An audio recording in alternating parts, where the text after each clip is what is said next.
Hello students, good morning. Holi की आप सभी को शुभकामनाएं। बहुत बहुत आपने होली अच्छी तरह से मनाई होगी। आज हम ऑनलाइन क्लास में veterinary anatomy first year AHDP के फर्स्ट सेमेस्टर में वेटनरी एनाटॉमी का चैप्टर नंबर 2 यानी सेल के बारे में अध्ययन करेंगे। इससे पहले के लेक्चर में हमने सेल मेम्ब्रेन के बारे में स्टार्ट किया था कि सेल मेम्ब्रेन क्या है और सेल मेम्ब्रेन की मॉडल्स के बारे में जानेंगे। उसको सेल मेम्ब्रेन को समझने के लिए कई वैज्ञानिकों ने कई प्रकार के मॉडल दिए थे। उन मॉडल्स के बारे में अध्ययन किया था। जो मॉडल 4 प्रकार के मॉडल थे, उन 4 प्रकार के मॉडल का हमने अध्ययन किया था। त्रिस्तरीय मॉडल था, एक त्रिस्तरीय मॉडल, दूसरा इकाई कला मॉडल, और तीसरा मिशेलर मॉडल, और चौथा था टर्न मोज़ेक मॉडल। यानी ये 4 प्रकार के मॉडल थे जिनके बारे में हमने विस्तार से अध्ययन किया था पूर्व के लेक्चर में। अब आज हम इसको आगे कंटिन्यूस करते हुए जो सेल मेम्ब्रेन है, कोशिका झिल्ली जिसे बोलते हैं, उस सेल मेम्ब्रेन के मॉडिफिकेशन के बारे में अध्ययन करेंगे, उसके रूपांतरण के बारे में कि उसमें क्या क्या रूपांतरण पाए जाते हैं। उसके अंदर जो सेल मेम्ब्रेन है वो किस प्रकार से मॉडिफाइड होती है या उसमें क्या मॉडिफिकेशंस पाए जाते हैं।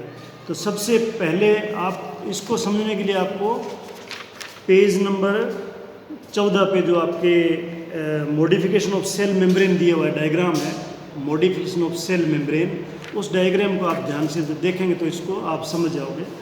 सबसे पहला उसमें माइक्रोविलाई है। माइक्रोविलाई जो है, ये जो स्वतंत्र सतह जो है सेल मेम्ब्रेन की फ्री सरफेस जो है, उस पे असंख्य मतलब अनगिनत संख्याओं में अंगुली नुमा प्रवर्ध यानी प्रोजेक्शंस निकले होते हैं, जो कोशिका के बेस जो सरफेस एरिया है, बेस का सरफेस एरिया यानी उसको पृष्ठीय क्षेत्रफल बोलते हैं, उसमें वृद्धि करते हैं। यानी उसको जब अपने खींच के अपोजिट साइड में खींचते हैं तो उसकी सरफेस एरिया बढ़ जाता है। यानी ये माइक्रोविलाई जो है, अब आपके माइक्रोविलाई जो है ये ऊपर की साइड में सेल में दे रखी है, इसको माइक्रोविलाई बोलते हैं। ये एक सेल मेम्ब्रेन का मॉडिफिकेशन है, यानी उसका रूपांतरण है। दूसरा है प्लाज्मोडेस्मेटा। प्लाज्मोडेस्मेटा ये भी जो कोशिका झिल्ली है उसका रूपांतरण है। ये जो है ये पादप कोशिकाओं में पाया जाता है। ये एनिमल सेल में नहीं होता है। ये पादप कोशिकाओं की जो सेल मेम्ब्रेन है उसके ऊपर डॉट डॉट के रूप में ये जो रूपांतरण पाया जाता है। इसके बाद में जो है नेक्स्ट है टाइट जंक्शन या जोनुला ओक्लूडेंस। टाइट जंक्शन या जोनुला ओक्लूडेंस, जब दो कोशिकाओं की सतह, दो कोशिकाएं जब आपस में मिलती है जहाँ पे, तो उनकी जो बाहरी सतह यानी जो उनकी सेल मेम्ब्रेन है, दोनों सेल्स की, दो सेल्स जो आपस में मिलती है जहाँ से, वहाँ पे एक दूसरे से परस्पर मिल के वो एक बेल्ट नुमा संरचना बना लेती है। यानी जब आपस में दोनों एक सेल मेम्ब्रेन जो है दोनों मिलती है तो वो एक बेल्ट नुमा संरचना बना लेती है, जहाँ इंटरस्टिशियल स्पेस का अभाव होता है। इंटरस्टिशियल का मतलब होता है दो सेल के बीच की जो स्पेस है, जो दो सेल के बीच में जो स्पेस होता है उसको इंटरस्टिशियल यानी दो सेल के बीच का स्पेस बोलते हैं। वो स्पेस जो है उसका अभाव हो जाता है, क्योंकि दोनों सेल मेम्ब्रेन आपस में, दो सेल की सेल मेम्ब्रेन आपस में मिल जाती है, इसलिए वहाँ पे स्पेस नहीं बचता है।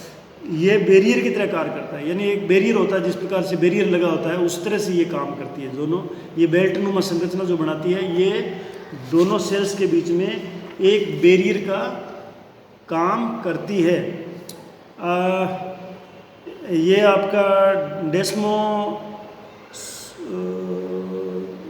इसके बाद तीसरा जो है जोनुला एडेरेंस या बेल्ट डेस्मोसोम जिसे बोलते हैं, बेल्ट डेस्मोसोम या मेकुला एडेरेंस। जो कोशिकाएं आपस में जुड़ी हुई होती है, संलग्न कोशिकाएं जो आपस में जुड़ी हुई कोशिकाएं होती है, वहाँ पर बटन सदृश संरचना होती है, और जहाँ जुड़ती है वहाँ पे बटन के समान की संरचना बनी होती है, जहाँ दोनों फिलामेंट्स निकले रहते हैं, छोटे छोटे तंतु वहाँ निकले रहते हैं, फिलामेंट्स, जहाँ वो बटन टाइप संरचना बनती है, जो जहाँ दोनों सेल की मेम्ब्रेन जुड़ती है आपस में, वहाँ पे बटन सदृश संरचनाएं होती है, बटन के समान संरचनाएं, उन पे छोटे छोटे तंतु, फिलामेंट्स, सूक्ष्म तंतु जिसे बोलते हैं टोनो फिलामेंट्स निकले होता है, और ये कोशिकाओं को चिपकने का सबसे दृढ़ आधार प्रदान करते हैं। कोशिकाएं इनसे आपस में आसानी से चिपक जाती है, तो ये उसको चिपकने का आधार प्रदान करती है। तो ये एक प्रकार का मॉडिफिकेशन है सेल मेम्ब्रेन का। लास्ट वाला जो सेल मेम्ब्रेन का मॉडिफिकेशन है वो है गैप जंक्शन या नेक्सस जिसे बोलते हैं। गैप जंक्शन या नेक्सस, ये एक पाइप नुमा संरचना पाई जाती है, यानी दो सेल के जो आपस में जुड़ती है उनके साइटोसोल, यानी उनके अंदर जो पाया जाने वाला साइटोसोल है, लिक्विड पदार्थ जिसे बोलते हैं, ये पदार्थ जिसको बोलते हैं, दोनों सेल में पाया जाता है, उनके बीच का संबंध है ये पाइप, यानी कोशिकाओं के साइटोसोल में संबंध स्थापित करता है पाइप, छोटे छोटे पाइप के रूप में होते हैं। ये था modification of cell membrane.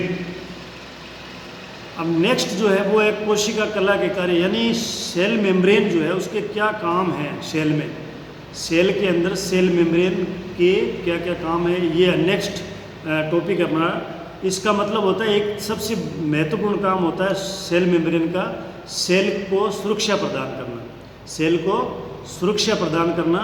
Second होता है सेल कोशिका के अंदर व बाहर पदार्थ के आवागमन का नियंत्रण करना, यानी कोशिका जो सेल मेम्ब्रेन है उसके ऊपर रिसेप्टर्स लगे होते हैं, रिसेप्टर्स पूरे सेल मेम्ब्रेन के अंदर और बाहर रिसेप्टर्स लगे होते हैं, जो पदार्थों को, जो पदार्थ सेल के अंदर चले जाते हैं या सेल के अंदर बन के बाहर जाते हैं उनका नियंत्रण करता है। यानी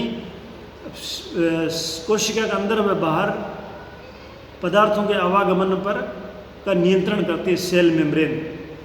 फिर क्या है cell membrane, osmosis, diffusion, active transport, endocytosis, pinocytosis, phagocytosis का नियमन, इरेगुलेशन करता है। भाई इसको आप समझो, ओस्मोसिस का मतलब होता है परासरण, ओस्मोटिक प्रेशर। मैंने आपको बताया था कि एक जैसे वाटर जो है वो सेल, एक सेल से दूसरी सेल में, एक सेल से दूसरी सेल में इधर का वाटर जो है वो वहाँ जो सोलवेंट होता है, घुलनशील पदार्थ होता है, उसमें मिलने के लिए जो उस साइड में जाता है वो छड़के जाता है, उसको बोलते हैं ओस्मोसिस। और जो जिस प्रेशर से वो जाता है उसको ओस्मोटिक प्रेशर बोलते हैं। तो इस ओस्मोसिस को सेल मेम्ब्रेन नियंत्रित करती है। डिफ्यूजन का मतलब होता है फैलाव, लिक्विड का फैलाव या किसी चीज़ का किसी सॉल्यूशन में फैलाव होना उसका, उसको डिफ्यूजन बोलते हैं। सक्रिय अभिगमन का मतलब एक्टिव ट्रांसपोर्ट, जो वास्तव में कोई चीज़ कहीं दूसरी जगह पे जाती है उसको ट्रांसपोर्ट होती है, उसको बोलते हैं एक्टिव ट्रांसपोर्ट। और एंडोसाइटोसिस का मतलब होता है सेल के अंदर कोई पदार्थ जाता है, वो एंडोसाइटोसिस होता है, सेल में अंदर की साइड में जाना। और एक्टोसाइटोसिस जो सेल से बाहर जाता है। इस एंडोसाइटोसिस में पिनोसाइटोसिस और फेगोसाइटोसिस। पिनोसाइटोसिस का मतलब है फ्लूइड को अंदर लेना सेल के अंदर, और फेगोसाइटोसिस मतलब किसी सॉलिड चीज़ को अपने अंदर ग्रहण करना, फेगोसाइट या खाना उसको। उन सब का ये रेगुलेशन करती है सेल मेम्ब्रेन, उन सब का रेगुलेशन करती है, ओस्मोसिस का, डिफ्यूजन का, एक्टिव ट्रांसपोर्ट सिस्टम का, एंडोसाइटोसिस, फेगोसाइटोसिस, पिनोसाइटोसिस, ये जितनी क्रिया है इनका रेगुलेशन जो है वो सेल मेम्ब्रेन करती है। कोशिका को सेलेक्टिविटी यानी चयनात्मकता और अर्धपारगम्यता। अब चयनात्मकता का मतलब आप ये समझ सकते हो कि कुछ चीज़ें ऐसी हैं जिनको सेल जो है, सेल मेम्ब्रेन अपने अंदर सेल के अंदर जाने देती है सेलेक्टिवली, कुछ चीज़ों को जाने देती है, कुछ को नहीं जाने देती है। इस चीज़ को बोलते हैं सेलेक्टिविटी या चयनात्मकता। यानी सेल मेम्ब्रेन चाहेगी तो चीज़ जो बाहर से अंदर आएगी, और सेल मेम्ब्रेन चाहेगी तो अंदर की चीज़ बाहर जाएगी, जिसके लिए सेल मेम्ब्रेन पे रिसेप्टर्स लगे होते हैं। जिस प्रकार से आपके मोबाइल में रिसेप्टर्स होते हैं जो एक विशेष प्रकार के फ़ोन को ही वो कैच करता है। बिल्कुल सेम इसी तरह कोशिका में सेलेक्टिव परमिएबिलिटी और एक होती है अर्ध पारगम्यता। अर्ध पारगम्यता मतलब सेमी परमिएबिलिटी, यानी पूरा परमिएबल होता है जिसमें से पूरा फ्लूइड या पदार्थ चला जाता है। अगर वो पूरा नहीं जाके आधा जाता तो उसको सेमी परमिएबल बोलते हैं। अर्ध पारगम्यता, पारगम्यता का मतलब आर पार जाना, इधर अंदर से बाहर जाना, बाहर से अंदर आना, उसको पारगम्यता बोलते हैं। अगर वो आधा होता है यानी पदार्थ पूरा बाहर नहीं जा सकता या पूरा अंदर नहीं आ सकता तो उसको बोलते हैं सेमी परमिएबिलिटी। ये सेलेक्टिविटी और सेमी परमिएबिलिटी ये प्रदान करती है सेल को सेल मेम्ब्रेन। तो ये सेल मेम्ब्रेन के कुछ 4-5 काम हैं, ये आपको ये इम्पोर्टेंट है एग्जाम पॉइंट ऑफ व्यू से, तो इनको आपको भली प्रकार से याद करना है, याद रखना है। अब हम नेक्स्ट पढ़ते हैं। ये तो था सेल मेम्ब्रेन के बारे में। अब सेल मेम्ब्रेन के अंदर जो चीज़ पाई जाती है वो उसको बोलते हैं साइटोप्लाज्म, यानी कोशिका कला। जो सेल मेम्ब्रेन है उसके और अंदर जो केंद्रक है, केंद्रक यानी अपना न्यूक्लियस, तो सेल मेम्ब्रेन और न्यूक्लियस के बीच में जो द्रव्य पाया जाता है, जो द्रव्य पाया जाता है, द्रव्य का मतलब जो पदार्थ पाए जाते हैं, वो पूरा पदार्थ उसको बोलते हैं कोशिका द्रव्य या उसको साइटोप्लाज्म बोलते हैं, जिसमें अनेक प्रकार की संरचनाएं, ऑर्गेनेल्स जिसे बोलते हैं वो, और संरचना विहीन यानी तरल पदार्थ जिसमें संरचनाएं निकाल दो अगर आप अलग, तो जो पीछे तरल पदार्थ बचता है उसको बोलते हैं हाइलोप्लाज्म। तो साइटोप्लाज्म कोशिका कला और केंद्र के बीच में पाए जाने वाले पदार्थ को बोलते हैं, द्रव्य को बोलते हैं। और हाइलोप्लाज्म जो है उस द्रव्य में से ऑर्गेनेल्स को अगर आप अलग कर दो, जो पीछे लिक्विड बचता है उस लिक्विड को हाइलोप्लाज्म बोलते हैं। तो ये इंपॉर्टेंट है कि साइटोप्लाज्म और हाइलोप्लाज्म में क्या फ़र्क है। साइटोप्लाज्मिक ऑर्गेनेल्स यानी कोशिकांग, कोशिका की स्थायी एवं क्रियाशील संरचनाएं होती है, यानी जो कोशिका झिल्ली और केंद्रक के बीच में जो ऑर्गेनेल्स पाए जाते हैं, अंग पाए जाते हैं, कोशिका के अंग पाए जाते हैं, वो कोशिकाओं में स्थायी और क्रियाशील इकाइयां हैं जो सभी कोशिकाओं में विभिन्न कार्यों को पूर्ण करते हैं, सभी कोशिकाओं में अलग अलग कामों को पूरा करते हैं। कोशिका द्रव्य में पाए जाने वाले विभिन्न कोशिकांग जो है वो हम एक एक का अध्ययन करेंगे। वो कौन कौन से कोशिकांग है जो आपका सेल का डायग्राम दिया हुआ है पेज नंबर 14 पर, और पेज नंबर 14 पर जो सेल का डायग्राम दिया उसमें आप ये इन ऑर्गेनल्स को देख सकते हो जब एक एक अध्ययन करेंगे तो ये ऑर्गेनल्स क्या है। सबसे पहले जो ऑर्गेनल्स है वो है अंतःप्रद्रवी जालिका। ये मैं आपको पहले भी पढ़ा चुका हूँ क्लास में।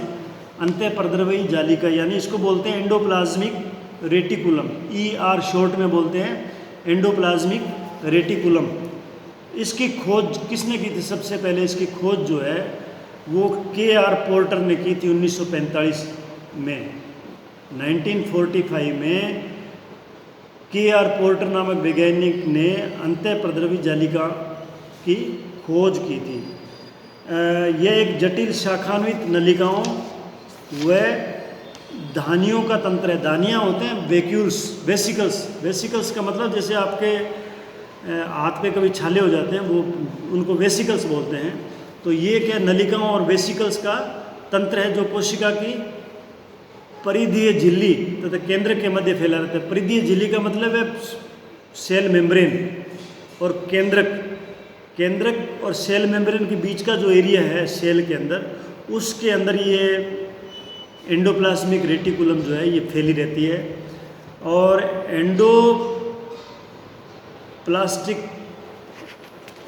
एंडोप्लाज्मिक रेटिकुलम जिसको हम अंतःप्रद्रवी जालिका कहते हैं, ये प्रोकैरियोटिक सेल्स में और RBC में और अंडों के भ्रूणीय कोशिकाओं में ये नहीं पाई जाती है।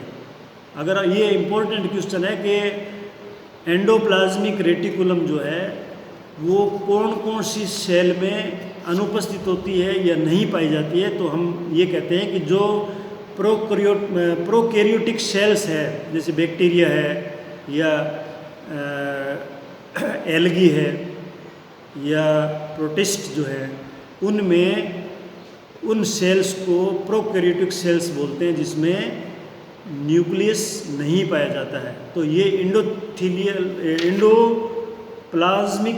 एंडोप्लाज्मिक रेटिकुलम जो है, ये प्रोकैरियोटिक सेल्स में, आरबीसी में और अंडों की भ्रूणीय कोशिकाओं में अनुपस्थित होती है। तो ये इम्पोर्टेंट है। जो रेखित पेशियाँ होती है शरीर की, यानी स्ट्राइटेड मसल्स, हम आगे मसल्स का अध्ययन किया था, तब हमने इनके बारे में अध्ययन किया था, मसल्स कौन कौन सी पाई जाती है। फिर हम आगे जब टिश्यूज़ के बारे में पढ़ेंगे, सेल के आगे हम टिश्यूज़ के बारे में पढ़ेंगे, ऊतकों के बारे में, तब ये स्ट्राइटेड वगैरह सब चीज़ हम अध्ययन करेंगे। तो जो स्ट्राइटेड मसल्स होती है उनमें एंडोप्लाज्मिक रेटिकुलम जो है उसको सार्कोप्लाज्मिक रेटिकुलम कहते हैं। उसको क्या बोलते हैं? Sarcoplasmic reticulum. यानी जो स्ट्राइटेड मसल्स है या रेखित पेशियाँ जो है, मसल्स जो रेखित मसल्स हैं, उनमें जो ये जो आपका एंडोप्लाज्मिक रेटिकुलम पाया जाता है उसको बोलते हैं सार्कोप्लाज्मिक रेटिकुलम। तो ये भी इम्पोर्टेंट है एग्जाम पॉइंट ऑफ व्यू से, ये भी एग्जाम में पूछा जाता है।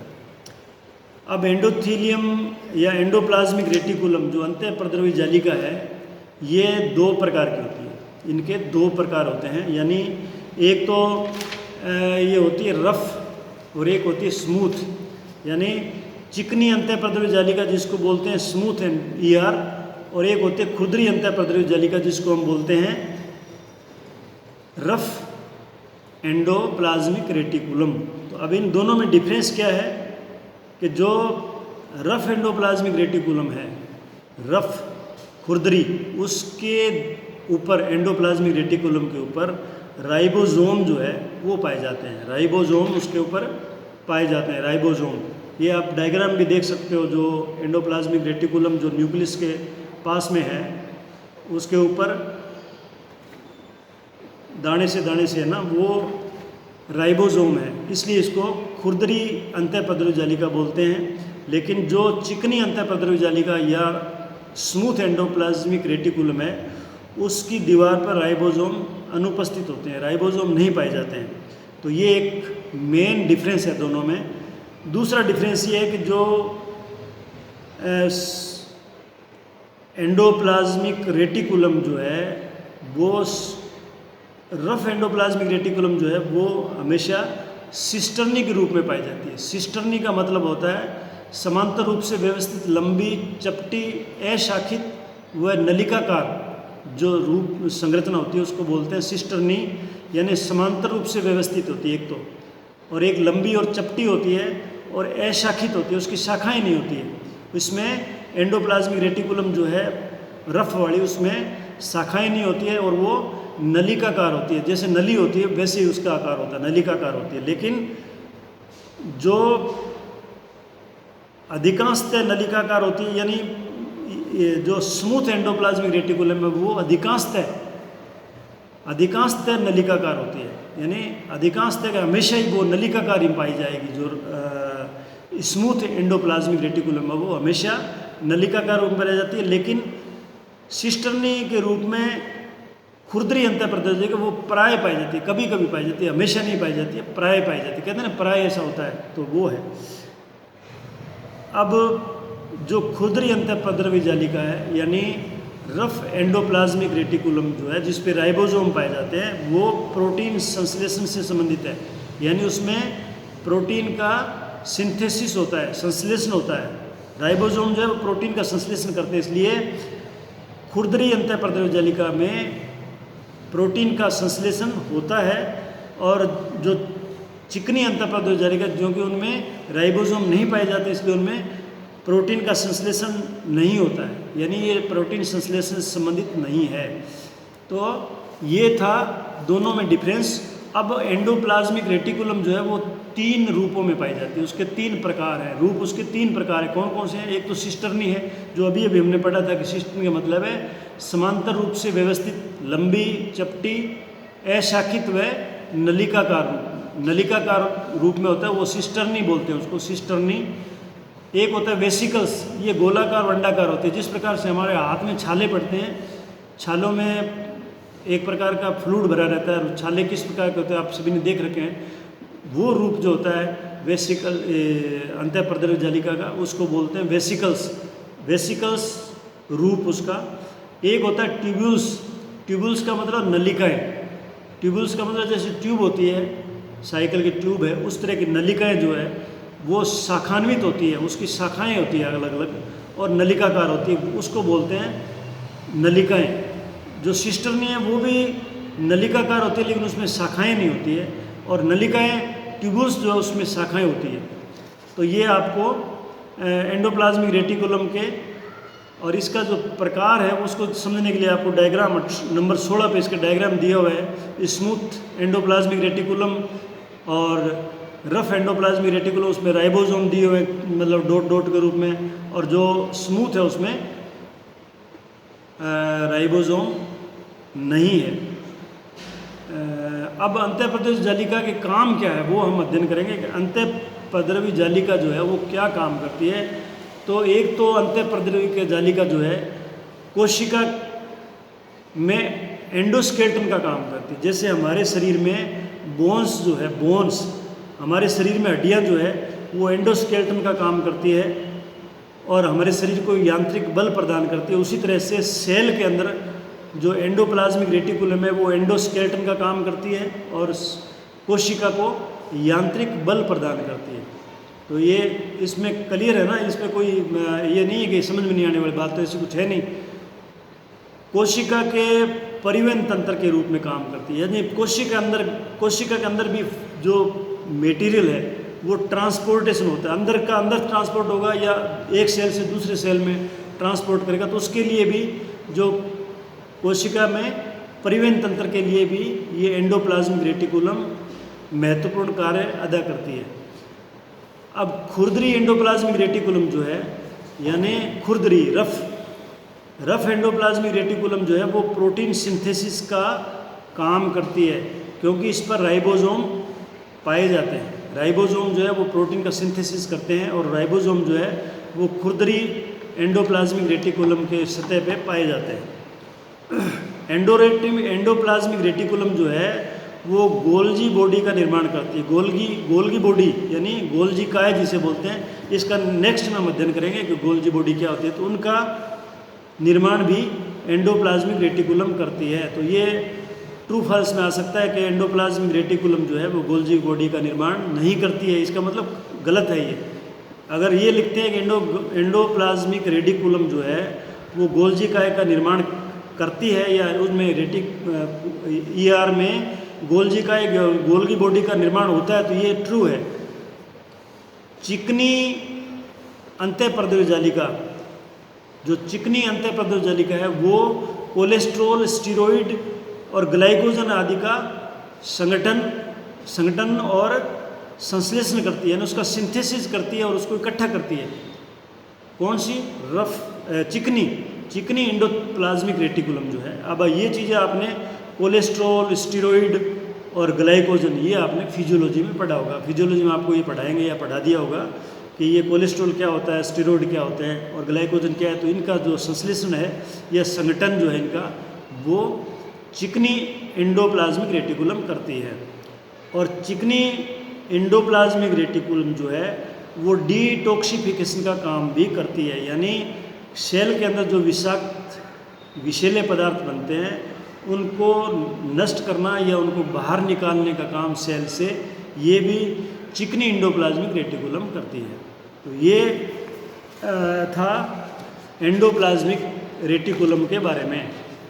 अब नेक्स्ट जो है वो गोल्जी बॉडी या गोल्जी काय जिसे बोलते हैं वो क्या है। तो ये आप सेल में देख सकते हो। गोल्जी बॉडी जो है सेल का जो डायग्राम दिया है उसके अंदर गोल्जी बॉडी या गोल्गी एपरेटस दिए हुए हैं। और इसका काम क्या है कि कैमिलो गोल्गी नाम का एक साइंटिस्ट था। कैमिलो गोल्जी ने गोल्जी काय की खोज की थी। यानी ये भी आपसे पूछा जाएगा गोल्जी काय या गोल्जी बॉडी का आविष्कार या खोज किसने की थी, तो ये कैमिलो गोल्जी नाम के वैज्ञानिक ने इसकी खोज की थी। ज़्यादातर जो कोशिकाएं होती है उसमें एक गोल्जी बॉडी या एक गोल्जी काय पाया जाता है। अमूमन जो सेल्स होती है उनमें एक ही गोल्जी काय पाया जाता है, लेकिन और ये जो है सिक्रेटरी और ग्रंथिल होती है, यानी स्राव पैदा करती है, स्राव सिक्रीशन पैदा करती है, और ये ग्लैंडुलर कोशिकाओं में अत्यधिक पाई जाती है। यानी जिन कोशिकाओं से सिक्रीशन होता है या जिनमें जो ग्लैंडुलर कोशिकाएं होती है, ग्लैंडुलर पार्ट में जो कोशिकाएं हैं, ग्रंथिल कोशिकाएं, उनमें ज़्यादा विकसित होती है। ये गोल्जी एपरेटस उनमें ज़्यादा विकसित होती है। गोल्जी का एक ध्रुवीय कोशिकांग है, यानी ये एक पोलर ऑर्गेनल है, यानी इसके दो पोल होते हैं। गोल्जी एपरेटस जो है इसके दो पोल हैं, एक सिरा इधर साइड में, एक साइड जो है दो सिरे हैं इसके। और जो इसके दो सिरे कौन कौन से हैं? इसके दो सिरे, एक तो है निर्मात्री सिरा और एक है परिपक्वन सिरा, यानी फॉर्मेटिव या फॉर्मेसिस फेस का मतलब सिरा है। ये केंद्रक झिल्ली यानी सेल मेम्ब्रेन अथवा एंडोप्लाज्मिक रेटिकुलम की ओर पाया जाता है। यानी ये सिरा जो इसका है, निर्मात्री सिरा जो है गोल्गी एपरेटस का, ये सेल मेम्ब्रेन की तरफ या एंडोप्लाज्मिक रेटिकुलम की ओर पाया जाता है, जो उत्तल होता है, यानी कॉन्वेक्स होता है, उभरा हुआ सिरा होता है ये कॉन्वेक्स उत्तल। सेकंड होता है परिपक्वन सिरा, यानी मैचुरेशन या ट्रांसफेस, मैचुरेशन फेस या ट्रांसफेस, ये कोशिका की परिधि या कोशिका कला की ओर होता है, जो अवतल होता है। ये कोशिका कला की ओर होता है, लेकिन ये अवतल होता है, यानी कॉनकेव होता है। ये कॉनकेव होता है तथा इस सिरे की ओर वेसिकल्स पाए जाते हैं। यानी ये जो सिरा है सेकंड वाला, मैचुरेशन सिरा जिसे बोलते हैं, इसमें वेसिकल्स पाए जाते हैं। वेसिकल्स मैंने आप बताया था जैसे अपने छाले होते हैं वैसे वेसिकल्स पाए जाते हैं। गोल्जी काय के संघटकों में, यानी गोल्जी काय का जो कंपोजिशन है उसमें मुख्यतः या उसके भाग जो है वो है सिस्टर्नी, ट्रांजिक्शन वेसिकल्स, स्रावी वेसिकल्स व संग्रहण वेसिकल्स। यानी सिस्टर्नी का मतलब है नलिका के रूप में, जिसमें से ट्रांसपोर्टेशन होता है। ट्रांजिक्शन वेसिकल्स होते हैं जो ट्रांजिट करते हैं, एक जगह से स्थान दूसरे स्थान में भेजते हैं, वो पार्ट होता है ट्रांजिक्शन वेसिकल्स बोलते हैं उसको। छाले के टाइप में होते हैं गोल गोल वैक्यूल्स, जिसमें से इनका ट्रांजिक्शन होता है मटेरियल का। और एक होता है स्रावी वेसिकल्स, यानी वेसिकल्स होते हैं तो स्राव पैदा करते हैं, यानी जो सिक्रेशन पैदा करते हैं। और एक होता है संग्रहण वेसिकल्स, जिसमें संग्रहित करते हैं, किसी मटेरियल को संग्रहित किया जाता है, वो वेसिकल्स इसमें पाए जाते हैं। तो ये उसके संघटकों में मुख्यतः 4 चीज़ें पाई जाती है। अब अपने लास्ट में आज के चैप्टर में गोल्जी काय के काम क्या है, फंक्शंस ऑफ गोल्जी बॉडी, वो देखेंगे। तो इसका काम है सिक्रीशन करना, जैसे अग्नाशी रस्व श्लेष्म श्रावण, यानी जो पेंक्रियाज का जूस है उसका सिक्रीशन जो है वो ये गोल्जी एपरेटस करते हैं। अग्नाशी रस और श्लेष्म श्रवण, यानी जो श्लेष्मा जिसे म्यूकस बोलते हैं उसका श्रवण जो है वो भी इसके द्वारा सिक्रीशन तैयार किया जाता है गोल्जी एपरेटस द्वारा। लाइसोजोम का निर्माण, यानी लाइसोजोम जो है उनका निर्माण भी गोल्गी एपरेटस द्वारा होता है। शुक्राणु में एक्रोजोम का निर्माण, यानी शुक्राणु जो होता है स्पर्म जिसे बोलते हैं, जो मेल एनिमल के सीमन में स्पर्म पाए जाते हैं शुक्राणु, उसका जो हेड होता है उस हेड में एक्रोजोम एक पार्ट होता है, एक्रोजोम। उस एक्रोजोम का निर्माण जो है वो गोल्गी एपरेटस द्वारा होता है। और ये एक्रोजोम जो है ब्रीडिंग के टाइम में या सेक्स के टाइम में, जब मेल फीमेल का समागम होता है, उस टाइम जब वो सीमन को इजेक्ट करता है तो उसमें से जो स्पर्म है उसका एक्रोजोम जो होता है, वो एक्रोजोम अंडे के अंदर घुसने के लिए उस अंडे की परत को तोड़ता है, उसमें एक प्रकार का एंजाइम होता है। तो ये एक्रोजोम का निर्माण जो है स्पर्म में गोल्जी एपरेटस द्वारा किया जाता है। अंडों में योग का निर्माण, जो एग होता है, मुर्गी का अंडा है या मान लो आप फीमेल में जो अंडा निकलता है जिससे निषेचन होता है बाद में, तो उसका जो योग है, योग वाला भाग है, उस योग का निर्माण भी गोल्जी एपरेटस द्वारा होता है।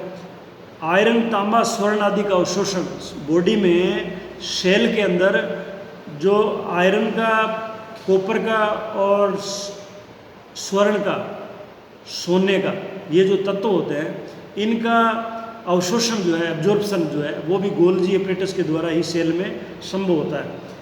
अंतःस्रावी ग्रंथियाँ, एंडोक्राइन ग्लैंड्स में हार्मोन का संश्लेषण, जो एंडोक्राइन ग्लैंड है वो आपने फिजियोलॉजी में पढ़ी होगी, उनमें जो एंडोक्राइन ग्लैंड्स में हार्मोनों का संश्लेषण, उनमें हार्मोन बनते हैं, ईस्ट्रोजन, प्रोजेस्टेरोन आदि हार्मोन जो है वो एंडोक्राइन ग्लैंड्स द्वारा बनते हैं। तो उनको हार्मोन का जो संश्लेषण है या उसका प्रोडक्शन है वो भी गोल्जी एपरेटस के द्वारा किया जाता है। कोशिका भित्ति, यानी जो कोशिका की सेल मेम्ब्रेन है वो शर्कराओं, यानी सेल मेम्ब्रेन, शुगर, शर्कराओं, जो शर्कराएँ होती है सेल के अंदर, उनका, और उपास्थियों का निर्माण, उपास्थि मतलब कार्टिलेज, जो सॉफ्ट बोन होती है, उनका निर्माण में जो है ये गोल्गी एपरेटस सहायक होती है, उनका निर्माण कार्य करने में ये सहायक होती है। तो ये था गोल्गी एपरेटस का वर्णन, प्लस वो क्या काम करती है गोल्गी एपरेटस को। अब आज हमने अंतःप्रद्रवी जालिका और गोल्गी एपरेटस के बारे में अध्ययन किया, और साथ में हमने सेल मेम्ब्रेन के रूपांतरण के बारे में अध्ययन किया। कल हम इससे आगे जो ऑर्गेनेल्स है सेल में पाए जाने वाले ऑर्गेनेल्स, उनके बारे में अध्ययन करेंगे। धन्यवाद।